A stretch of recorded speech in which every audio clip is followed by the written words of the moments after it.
সাকরাইলের ধানঘড়ি এলাকায় রাতের অন্ধকারে ঢুকে পড়ল একদল হাতি। প্রায় 40টি হাতি ধান জমি তছনছ করে তাণ্ডব চালায় লোকালয়ে।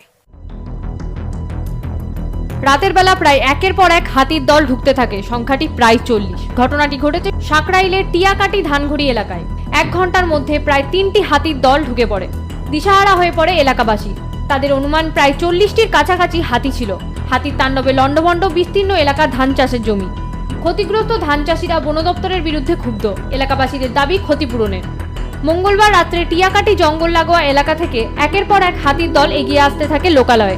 প্রথমে টিয়াকাটি সহ জামবেদিয়া ধানঘড়ি শীর্ষি এলাকায় প্রবেশ করে তছনছ করে ফেলে ধান চাষের জমি।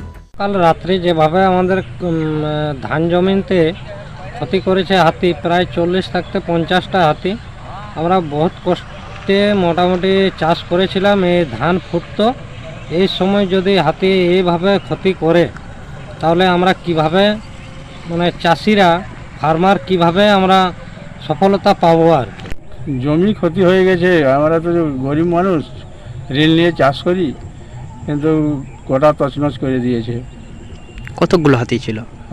প্রায় গোটা 30-40 মতো। ঘটনায় আতঙ্কিত সমগ্র এলাকাবাসী। হাতির তাণ্ডবে লণ্ডভণ্ড চাষের জমি। গতকাল রাত্রেবেলা ঝাড়গ্রাম জেলার সাকরাইল ব্লকের টিয়াকাটি ধানঘড়ি শীর্ষি জামবাদিয়া সহ বিভিন্ন এলাকায় তাণ্ডব চালায় হাতির দল। ক্যামেরায় বিকাশের সাথে Shankha, express news, Jhargram. Express round আপে এখন নিয়ে নেব একটা ছোট্ট বিজ্ঞাপন বিরতি। সঙ্গে থাকুন।